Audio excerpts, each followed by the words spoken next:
So, what is gut and why is gut so important? The number of bacteria on this hand could probably be the population of India. So, क्या खाना चाहिए?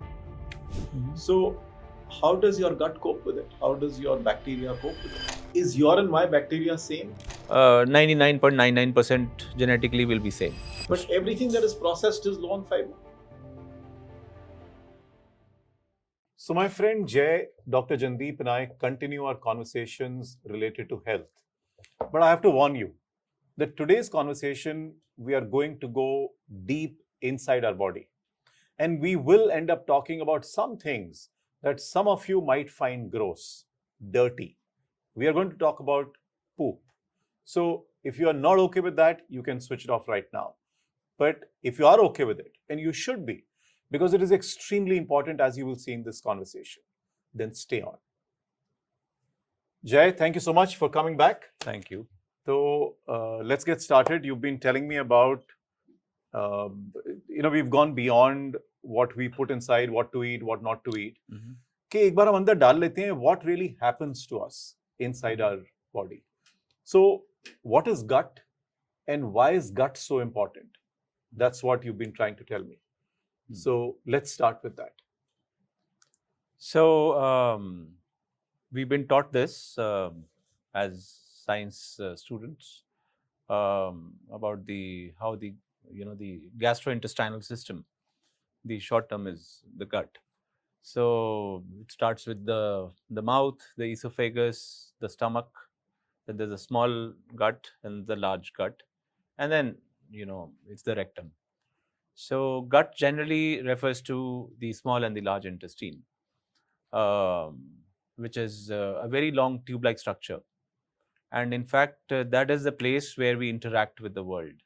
I mean, if generally a person is asked which part of the body is most exposed to the outside world, we would say the skin.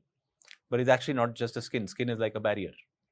But the gut, where everything that we eat or we come across through our mouth actually goes inside the body. And it's a very complex, beautiful structure that has evolved over many years to be what it is. And it's like, it is very magical the way things happen inside, which we can't see. But yeah, that is what we are talking about. Yeah. So gut is the large and small intestines together. Yeah. That's called gut. Yeah. And it's gastrointestinal, So the gastrointestinal system is the whole, tube-like structure that starts from the mouth and goes on till the anus. Okay. Where we poop from. And that is basically... So that is gut. That is gut. Okay. Yeah. Now, why is gut so important? Yeah, the gut actually decides with the help of, a very complex system of what goes inside us and what stays out and comes out as poop. Also is responsible to secrete a lot of our toxins from the body. And that is what poop is, it is responsible for all those things. Okay. Yeah. The second term that you've used, and I've now become a little more knowledgeable, but also for our viewers, is microbiome. Yeah. Right. So if you can spend 2 minutes just explaining what is microbiome. So the easiest way to learn or to understand what a microbiome is to actually think of it like a separate organ. Okay. So this is relatively newer science. I mean, microbiomes are basically tiny organisms which we can't see with our naked eyes. Okay. These could be bacteria, many parasites, fungi of many kinds, mostly bacteria and viruses also. Okay. So, and if you put your hand up and guess the number of bacteria on this. So the number of bacteria on this hand could probably be the population of India, Wow. Yeah. So it's that many bugs on your body which we can't see. An apple, for example, a study was done that how many bacteria are there on an apple? It's about 100 million. So there are 100 million bacteria on an apple. So the collection of all those tiny living organisms in a body is called its microbiome. So we have a microbiome of, each of us has a microbiome. Every living organism on earth has a microbiome. So these are a collection of bacteria and a lot of other, small organisms, mostly bacteria, that infest us or are a part of us. And we as humans evolved only 2-3 million years, since humans have evolved.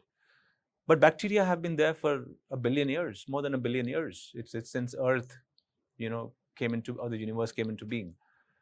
And we have evolved together. So they were always a part of us. They are a part of every living organism. And we can call ourselves a superorganism compiled or consisting of trillions of them. So it is estimated that for humans, for example, we have about 10 trillion cells, and we have about 50 to 100 trillion of these bacteria. My God. That's a big number. It's like an unbelievable number of zeros on that. So it is estimated that our gut has about 38 trillion bacteria living inside. And it's a very interesting, beautiful ecosystem that we share with them. And we won't be us without the microbiome. In fact, it is said now that they kind of, instead of we monitoring how they behave, they are monitoring how we behave. So yeah, we can come to that, but it is a very interesting ecosystem that we share with our microbiome. So that's a microbiome. So gut is large intestine, small intestine together. Microbiome is almost like an ecosystem of those 38 million or whatever number of million. 38 trillion. 38 trillion bacteria that we have inside us. In the large gut. They're mostly in the large gut. Okay. In the large bowel of the large gut, yeah. Okay. So how do we keep this healthy? So the gut bacteria actually, since they are inside us, they have to be fed. They're like little pets we have, 38 trillion of them. And there are multiple species of them. It's postulated about 2,000-3,000 different types of bacteria. We keep them happy, we keep them well fed by depending on the foods we eat. So a large part of their health, which is directly related to our health, is actually because of the food we eat. And most of the bacteria, these bacteria, obviously will get the food that we can't digest. And what we can't digest is fiber.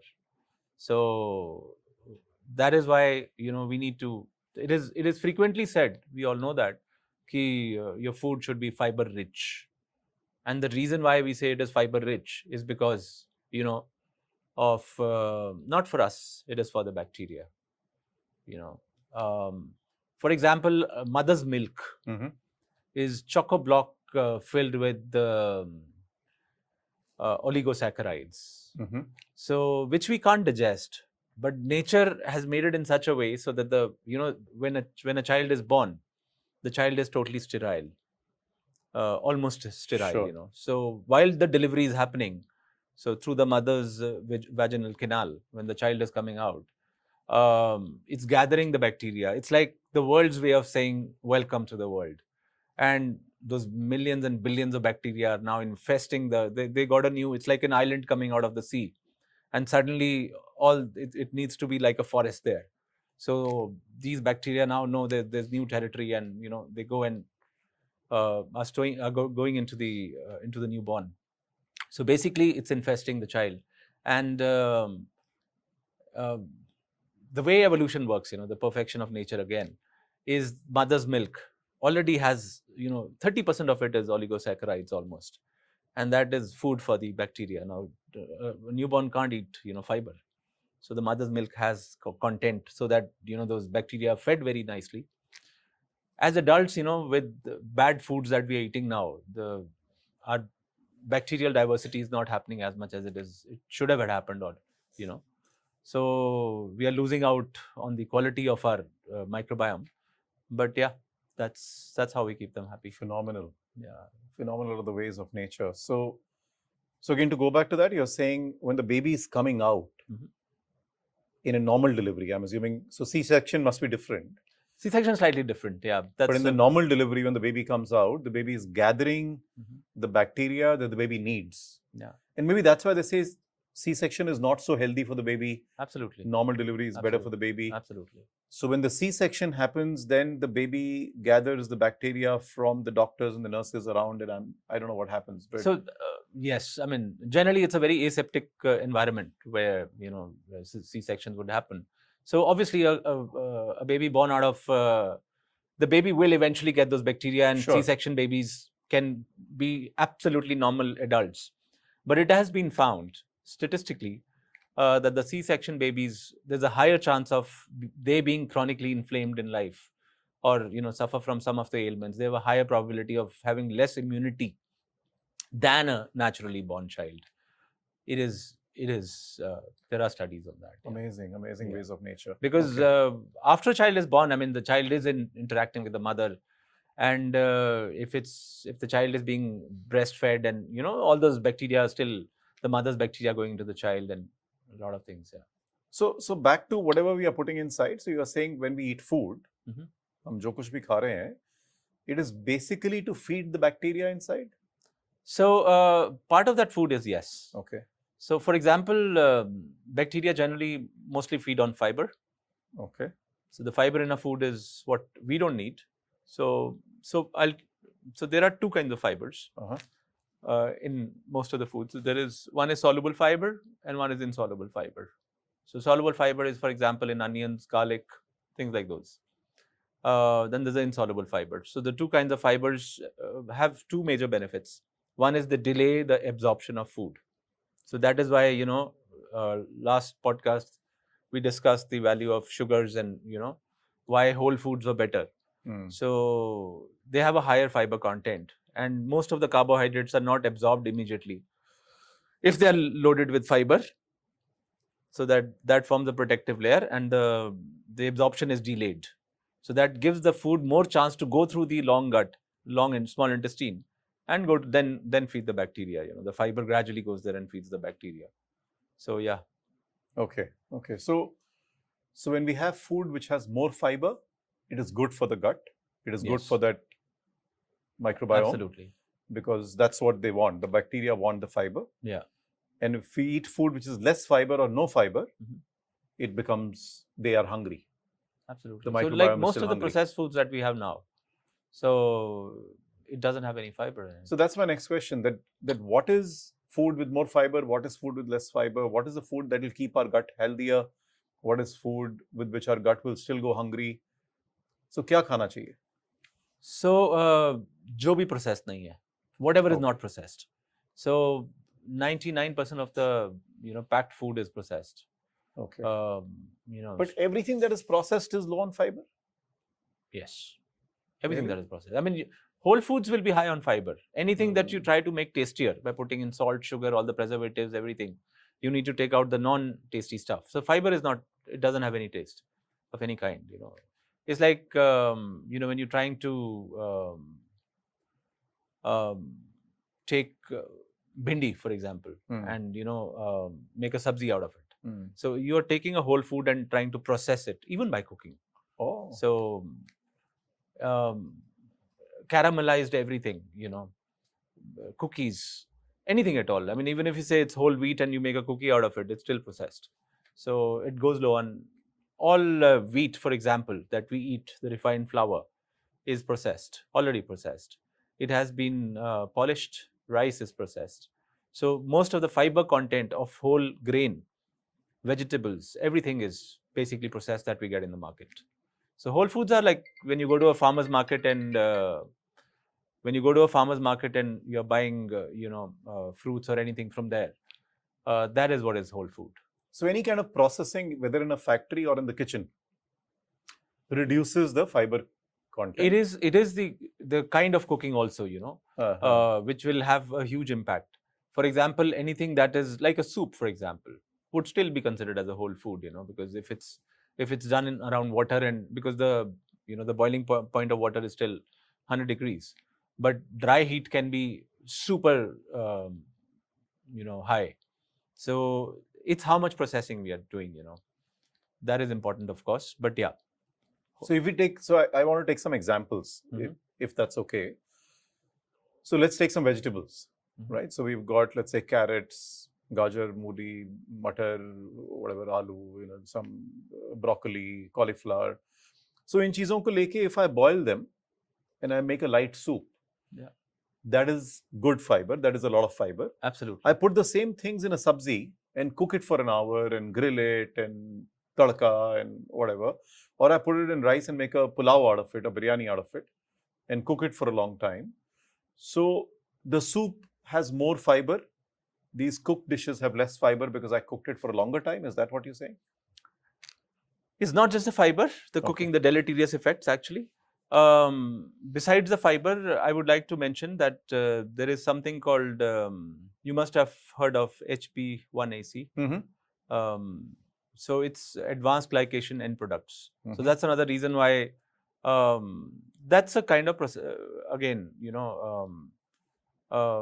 a negative thing that happens with dry heat to regular food also. So when you ask me this question that is it better in a soup? Yeah, definitely it's better than in a soup. It's not just the fiber, it's also this. So this needs mention because what happens with these advanced glycation end products is the HP1AC is the example that is in the body, right? It's a measure of diabetes also. So this is a combination of sugars, carbohydrates with the protein. It is the glycation of that. So similarly, when we use dry heat on any carbs in that sort of environment, that leads to this. It's an end product which is bad for everybody, including the bacteria. So when you do that, so 90% of those things eaten with these advanced glycation end products, 90% of that is actually eaten up by the bacteria. And 10% of that is absorbed by the body. And of that, when it's excreted through the kidneys, again, it's very bad for the kidneys also. So, yeah, it's not good for the bacteria. Okay. Yeah. Okay. The other question is your and my bacteria same? Because you have 38 million, I have 38 million or whatever, thereabouts. And we were born in a similar way and we've been around in the world and we're around same age. So, is bacteria same? Should we eat similar things? How standardized is all this? So interestingly, our bacteria are almost entirely different. Oh. Almost entirely. So me and you, for example, if our bacteria were, if our poop was tested for bacteria, there'll be about 10 to 20% similarity. 80% to 90% will be entirely different. Entirely different. In fact, a very interesting study was done on twins, identical twins. Me and you actually share, we could be, related genetically. 99.99% genetically will be same. 99.99, of our genes will be same. Our GITs behave in the same way, our brain, our everything. So humans, all humans will be 99.99%, but their gut bacteria will be almost 100% separate, different, 80 to 90% at least. The very interesting reason is that, they found that a family has a pet in the house and a family doesn't have a pet in the house. So a large number of bacteria actually from the pet. Oh. Who you meet, how you meet them, do you shake hands, do you hug somebody? All those things, little things, So a study was done on identical twins, two twins. And they found that in spite of they sharing the same lifestyle, eating the same food, living in the same house, only 25% of the bacteria were similar. So it's a very individual thing. Even in twins. Even in twins. So it is. The twins were born at the same time from the same mother and the same. Absolutely. So this is a very interesting thing that they are actually almost entirely different from each of us. And there are a few, they estimate it's about 2,000 to 3,000 different species of bacteria that live within us.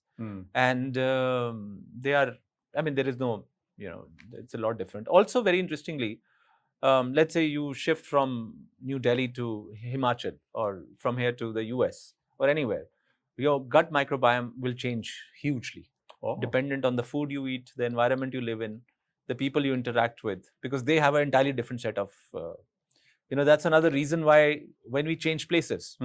So it's very well known that because, developed countries, they depend more on processed foods. We still eat our dal roti and, all those regular whole foods. And so there it's like by default, you're eating processed foods, ordering from McDonald's or whatever, eating out more.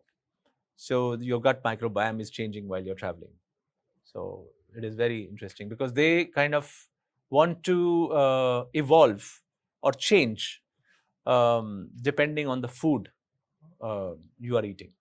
Most important, the food you're eating. Also, the way you're interacting and the way you're getting infected with organisms and other things. So I'm just thinking, in my corporate life, I used to travel very often. I will go to London, I'll go to the US, I'll wherever and travel and live in different places for a week, 2 weeks, and do it almost on a daily basis. I mean, even today, a lot of corporate people are traveling a lot. So what happens then? I mean, you are going from Delhi or Bangalore to New York or London or somewhere. One, you are in a confined aeroplane for 20 hours. Second, then you go into a different country. Now their food is different, the people are different, everything is different. So how does your gut cope with it? How does your bacteria cope with it? They change. Oh, so different set of bacteria depending on your whereabouts might be introduced. The ones that you already have and are used to a particular kind of food which you were eating in India or at one particular place, when you move to the other place, they are not getting their food, so they will die off and the others will join in. They're pretty quick also. When you come back, they're going to come back. So that is why we get all these prebiotics or the healthy bacteria that we want to drink. So it is supplemented. I mean, there are a lot of millions of supplements. So this bacteria is very adaptable. It is very adaptable. It will change. So a bacteria, I mean, the half-life of a bacteria is about 24 to 48 hours. So, they are replaced very quickly. So, and they're very adaptive. They evolve very quickly, And that is why the whole question of, the antibiotic resistance that happens and all those things happens because the bacteria are learning, when, if you know about it, if there is an oil spill in the oceans, how they get rid of it now? It's by putting a certain kind of bacteria there. Oh, who have evolved to depend on oil, and that's they drink it up, they finish it off. They love it, wow. It's like they're so adaptive that So one of the things that you mentioned earlier when we were speaking was that if you keep your gut happy, your gut will keep you happy. Yeah. What does that mean? How do you keep your gut happy? So you keep your gut happy by giving it more fiber. You keep the bacteria, give them enough food, eat enough fiber, and eat healthy to keep them happy. And they keep you happy because there's a direct connection between the gut-brain axis. There's a vagus nerve. The largest nerve in the body is the vagus nerve. So when your bacteria are happy, so what happens is when these bacteria get their fiber and they release something called short-chain fatty acids, there are 3 of them, palmate, butyrate, and propionate, acetate, and butyrate. So these short-chain fatty acids are the postbiotic or the what is released by these bacteria and sending messages to the brain. In fact, it's something very interesting is about the happiness. The happiness hormone is serotonin. So interestingly, we all assume that serotonin must be a brain function to keep us happy. It's not. 90% of the happiness hormone is released by the gut. Oh. Yeah. So it's when these bugs are happy, they're getting the right ecosystem, the environment is beautiful because of the fiber they're getting, we are eating the right kinds of food. Also the time when we are eating, because they follow a circadian rhythm of their own. I mean, imagine if we don't get, our lunch at the right time, we feel angry, Same goes for these fellows, these tiny fellows. They want their food at the right time. And if you're taking care of all that, leading a disciplined kind of a, environment for these or ecosystem for these, they are happy, and the happiness hormone, the serotonin, is actually regulated by these chaps. Wow. So also the short chain fatty acids, the vagus nerve actually is in direct contact with the gut. Okay. So the gut tells the brain, do this, and the brain tells the gut, do this. So they are it's like a hotline between the gut and the brain. And as science discovers more and more, actually, too much is dependent on these little bugs, Obviously, it's also dependent on the sugars we eat and a lot of negative things we can, eat to spoil our lives. It's how these guys behave because of what we eat also maintains a lot of our, happiness levels. Wow. So actually now depression, the definition of depression now is inflammation of the brain. And why inflammation? Because these there's a layer between the gut and our circulation, so and our body, and that is called the mucin layer. It's an epithelial thin layer. Mucin is secreted by these bacteria. It's a mucin. It's a it's a gel-like thing bordering that. And when we don't give enough food to these bacteria or fiber in the form of fiber, so what will they eat? They start eating the mucin, which leads to a leaky gut, we call it. So a leaky gut is something where some of these bacterial products and bacteria can enter the circulatory system, and they're called lipopolysaccharides. These are toxins that enter the circulation. I mean, I'm telling you how the whole cycle of keeping them happy and how they keep us happy. So when the LPS enters the circulatory system, so lipopolysaccharides, very interestingly, now they've found that it's responsible for a lot of chronic conditions in our body, including heart attacks. Oh. So yeah, I mean, I'm saying that because I'm coming to the LPS, the lipopolysaccharides. So when the lipopolysaccharides enter the circulatory system, because we have a leaky gut, because of not keeping the bacteria happy. So when LPS or lipopolysaccharides enter the blood, so you must have heard of LDL cholesterol. Right. So LDL and HDL. So the bad cholesterol, as they call it, which is not true. But the LDL, takes the cholesterol molecule of it and grabs this LPS. And both of them together is like they then go to the, it's not a product that is good for the body. So eventually that becomes responsible for the plaques we get on our heart vessels.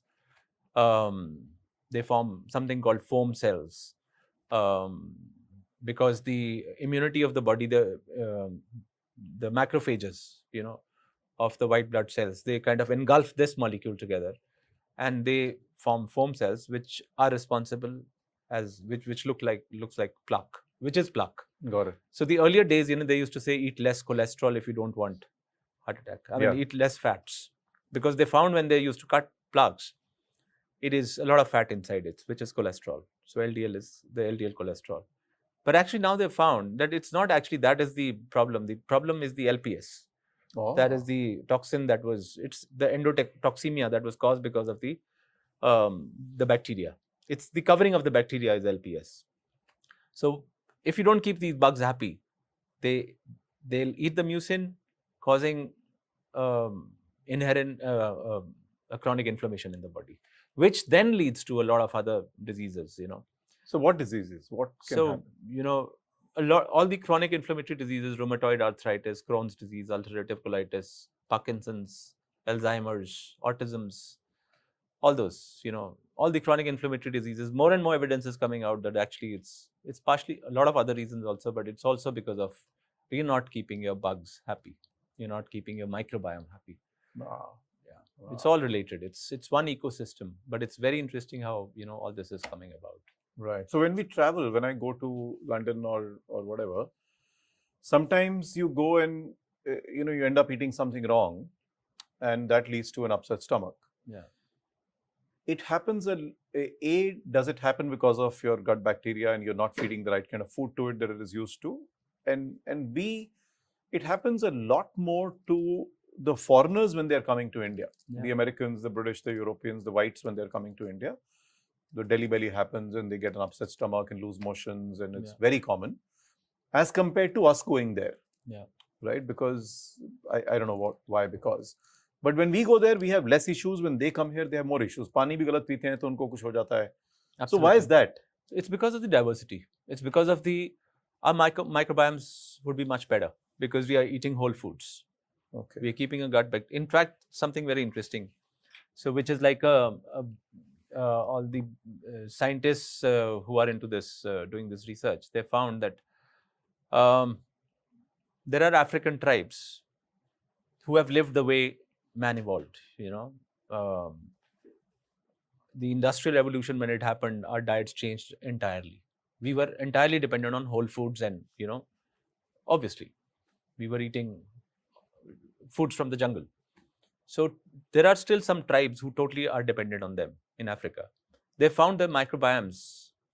If we put their the diversity as 100%, we are already at 50%. We have made 50% of the species of microbiome extinct. In fact, they are creating poop banks where Poop banks. where they actually go to Africa and collect poop from those people, because those bacteria are not found in the modern man, in the civilized society. So they're creating those poop banks so that tomorrow, maybe, like there is one disease, Clostridius difficalis or something, which is actually treated by poop now. So for the last 10 years, they found that it cures almost 90% of that disease, and just by putting poop from one person into another person. So they put it through the through the anus by a colonoscope, and these trials have been going for a long time. And now they're actually going to those African colonies and collecting poop and creating poop banks where there are new species of bacteria which are there. They're more diverse. They have more species of bacteria in their poop, and it's very interesting. So you're saying that the African tribes, because they are still living off the ancient pre-industrial revolution kind of food, which is whole foods. They're not eating crappy food which are killing these bacteria, with no advanced glycation end products. I mean, it's funny that the modern man is eating crappy food. Oh yeah, 100%. And the ancient African guy is eating healthier food. Absolutely. They don't have, for example, artificial sweeteners. We don't even know. I mean, all the artificial sweeteners that we are drinking and eating now in our diet sodas and other things, the bacteria don't know what to do with it. They have evolved over billions of years, but this is fresh. This is new to them. So a lot of new things that in our processed foods that is why what food. So modern countries, modern economies, developed economies, modern homes, rich homes are ordering expensive, tasty food, ordering the best Cokes and sodas. And that is not healthy. That is crappy.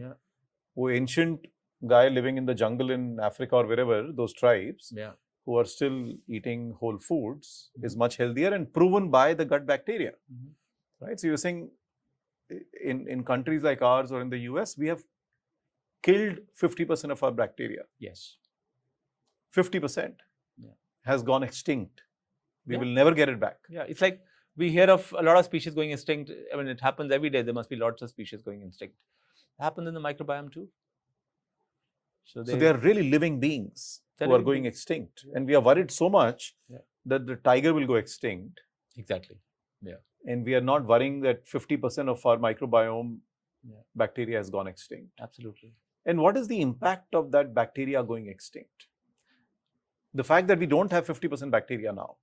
So, these tribes, some of these tribes, which I'm talking about, I mean, you can actually, there's a very interesting research on this, and you can actually Google it and see that they don't have the new diseases of today that we have. All the chronic inflammatory diseases that I mentioned to you. Yeah, there is no diabetes.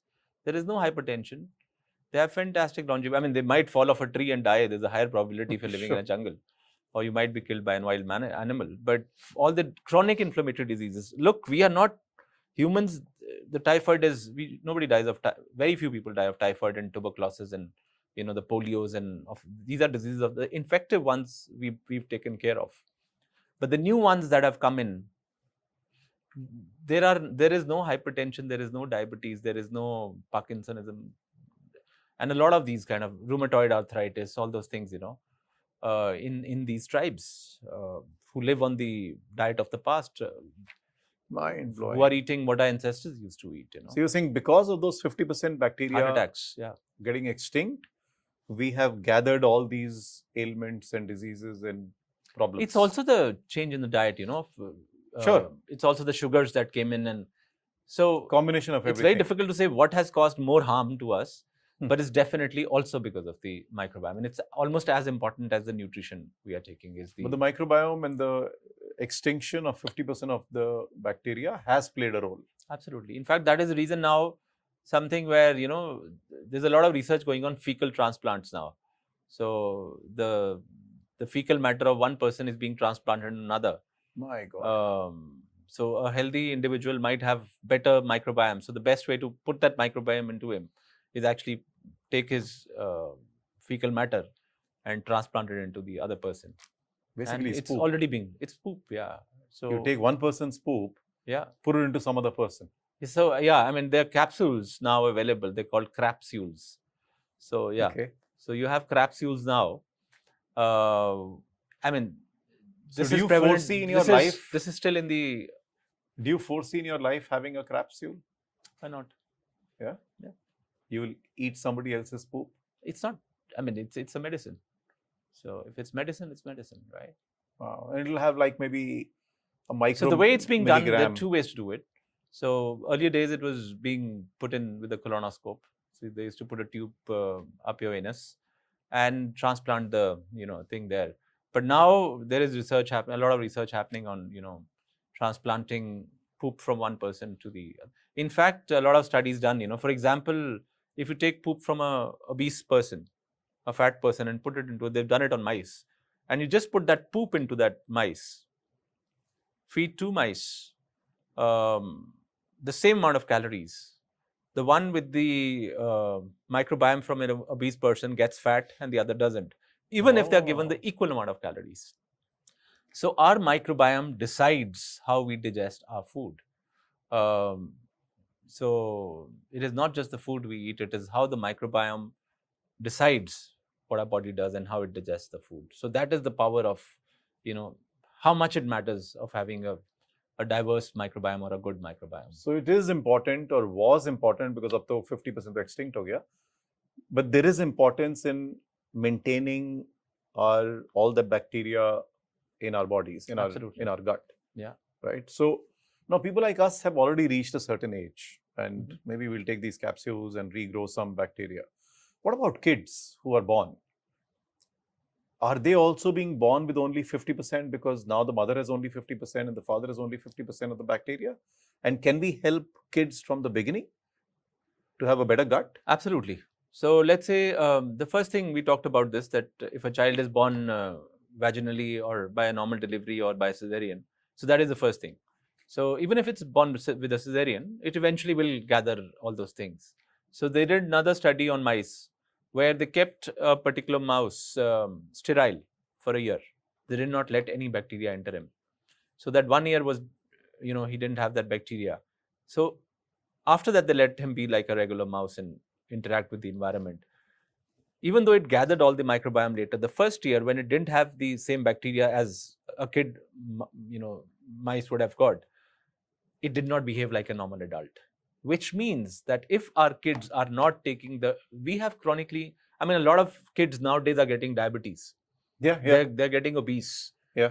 The reason is because we are not giving them the right food. They are eating processed foods and foods without fiber and all those things. Even as kids, their microbiomes are not, so their deficiencies now will stay with them for life.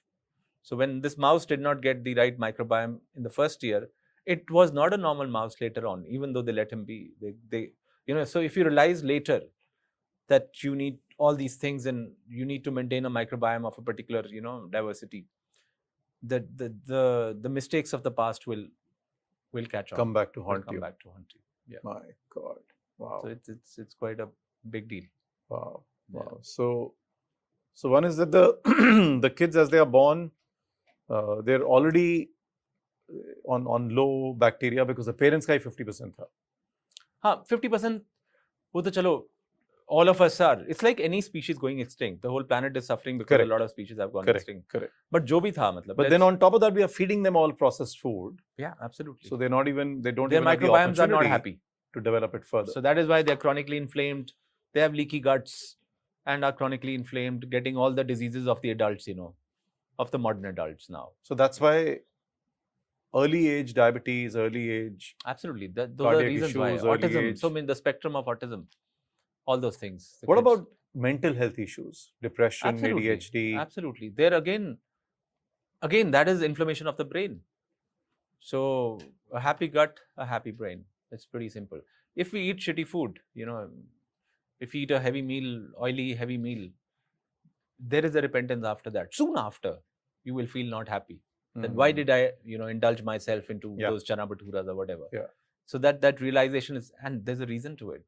It's the gut immediately telling the brain, what did you do? Why did you do this? So that's the reason why you feel shitty after eating a bad meal. You eat a good salad and, a lot of fiber, and we generally feel happy after that. It's our brain, So tell me something, and I was asking this question to somebody else also. With all the junk food around, right? We have so many companies today, and I don't want to name any company, but there is burgers, pizzas, sandwiches, grills, Coke, sodas, there is hoardings, there is newspaper ads, there is TV ads, there is ads on YouTube and Instagram and everywhere. And the youth, the teenagers, or even before that, so 10 to 25-year-olds are largely binging on all this. They are consuming all this all the time. Now, what happens as this generation grows up? Are we inviting a big epidemic? Is this generation, as it grows up, going to attract a lot more disease with a lot weaker biome than we had? It's already happening. Yeah. We see it all around us. Obesity is the biggest problem in the US now. It's because of the food they eat. It's an epidemic. But as the knowledge grows now, I think the biggest way that we can tackle it is actually by imparting this knowledge of, that having such deleterious effects of our bodies being chronically inflamed all the time. Wow. Yeah. And you're thinking this transferring the bacteria through poop is a real thing. It's a real thing. It will become a real thing. It is already becoming a real thing. Okay. So you can take a flight and go to California tomorrow and, get your poop tested and get a, see what microbiome you are deficient in, probably get a capsule. And some people will have healthier poop and some people will have not healthier poop? Absolutely. Because yeah, healthier poop and unhealthy poop is obviously, so 60% of poop is bacteria. Oh. So by weight. So interestingly, the weight of the bacteria, the microbiome, is about 2.5 kgs. It's about 5 pounds. What? Yeah. So 38 trillion of them. They got to weigh something. So 2.5 kgs inside us. Absolutely, of bacteria. Is bacteria. Yeah. Wow. Yeah. In the gut itself, only the gut. Wow. And there are billions of others in the other, And even today we can go to California and take a capsule and... Yeah, there are clinics who are already doing trials on this, yeah. So there are a lot of trials going on. So, yeah, it's still in the trial stage, but yeah. And the capsule that you take is from somebody's poop where the poop was healthy, of course. Yeah. It has more bacteria in it. Absolutely. Right? So is poop the new... it's the new medicine. New medicine? Yeah. Yeah. Does that mean... It's quite revolutionary how this is coming about now. Yeah. It's still in the trial phase, but yeah. So they're doing a lot of testing on that. So, a lot of friends from the corporate world, we talk about what's the future, because AI and technology are making everything so automated. You don't need to do coding anymore. AI can do it for you. ChatGPT can do it for you. You don't... Everything there is automation. But maybe this is an area where there can't be automation. Yeah, it is said that, the poop from a healthy individual could be a very expensive item in the future. You can sell your poop. So if your poop is healthy, you'll become rich. Yeah. So take care of your... Your stock will rise. Yeah, your stock will rise. Maybe that's your retirement fund. Absolutely. Keep eating well and... Yeah, you eat well and you sell your poop. Give you money. Absolutely. Wow.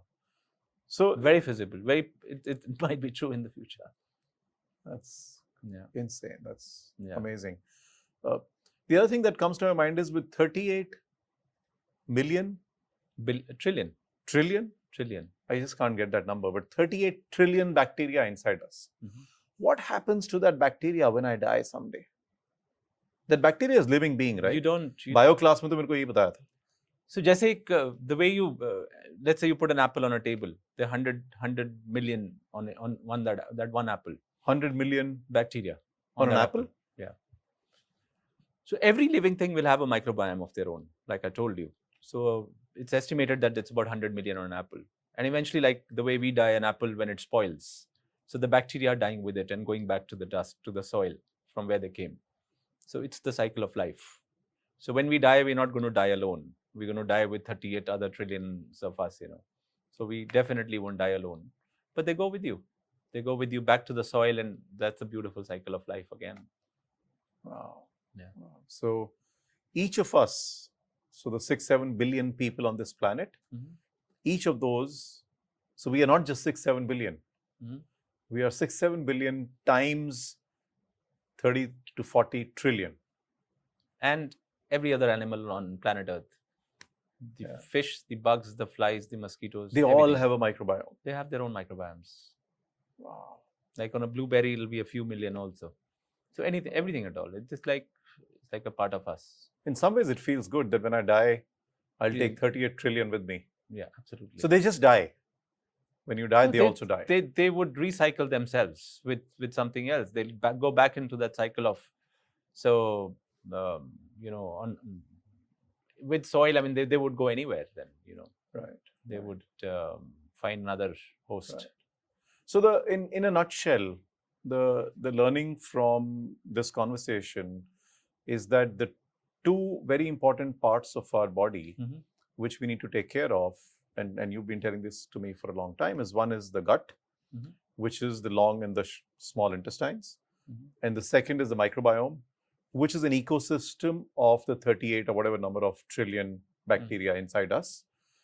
And the way to take care of them is to eat well. As long as you eat well, you're feeding that bacteria with fiber. Yeah. And the bacteria is happy, it will make you happy. Yeah, it's making, so there are, absolutely. The only other way of treating the lack of bacteria or whatever at some stage will be taking, what do you call them? Capsules? Capsules. Yeah. Which is really poop capsules. Poop capsules. Or in whatever shape or form. I don't know if they'll give you injections or they'll give you capsules or they'll... Yeah, they're frozen poop capsules. Put a tube inside. Okay. So they're frozen. It's like a frozen liquid in a capsule, in a plastic capsule. Okay. Yeah. Maybe someday or they put it up your anus, Okay. Maybe someday they'll even make milkshakes and... Possible. Who knows? Cutlets out of it. Great. This was extremely useful and very unique information. Yeah. And when we started talking about it, I was really concerned about talking about poop so openly, but I think it is imperative that people think about it, that while we all consider poop to be dirty and shitty and smelly and whatever, but it's bacteria, and I guess it's just important to understand what it is. It is very important to understand that, one, that there are so many of living things inside us, which are totally responsible for everything in our life, almost everything. If you're happy or not, if you're diseased or not, if you are living well with the environment, and how much important that is to, all of us. Everything is coming from that. Everything is coming. Great. So I think we should close it here. It's also that, it's very interesting that did we evolve or they made us evolve, So because they wanted a good host and they kind of evolved us, or they helped us evolve so that they could live inside us and enjoy the hospitality we give them and kind of control our lives. It's a very philosophical thought, but we probably evolved for them. Wow. Yeah. So the microbiome is not for us. We are for that. They gave us the brain, or the evolution worked in such a way. Yeah, exactly. So that now we are feeding them. We thought of the medicines we call prebiotics now, or the probiotics. The prebiotics is the food for the bacteria. The probiotics are the bacteria themselves. And the postbiotics are actually what they release for us. So it's a very symbiotic, beautiful relationship. It's a great symbiosis, It's like two people living together, trying to help each other. Only if we keep it that way. For example, another thing that is bad for the bacteria is alcohol. So the reason why we get those hangovers is not just because of the dehydration, as it is taught and said, It is because the bacteria are not happy. They're shrieking, they're shouting that, what did you do to us? Imagine, when you have a dirty and you want to sanitize something, we rub alcohol. Like Corona, we were washing our hands with alcohol. We were scrubbing them. So when we drink a lot of alcohol, for example, most of them die. 90% of the bacteria will die with 3, 4, 5 drinks. 90% of them. My and they God. rejuvenate themselves again. It takes a few days. So when they're dying and when they're crying and they're not making us happy. So that's the connection, the gut-brain connection. The vagus nerve telling the brain, what did you do? Why did you do that to us? It's like them feeling really bad. So it's pretty interesting, So does that lead to a hangover? Yes. It's the toxins. My God, there is like Of- science behind it. Yeah, there is. That hangover is not just. It's not just dehydration, it's also bacteria dying away and not being able to do their work Wow. of not making the right kind of hormones, the right kind of serotonin, all those things. Unbelievable. They're also responsible for a lot of these the androgens and the female hormones, estrogen. So they work. The estrogen circulation in the body is also dependent on the gut bacteria. Very interestingly, so our libidos, a lot of erectile dysfunctions happen because we don't have good gut bacteria. So a lot of it's pretty complex, and a lot of studies going on in recent times. I've been reading about this, and it's very interesting. So phenomenal conversation. If you had to summarize any word of advice for the viewers, summary of this conversation and some words of advice. Let your food be like medicine. Stop entertaining yourself with food. Think of your bacteria, keep them happy. Know this. Yeah. Excellent.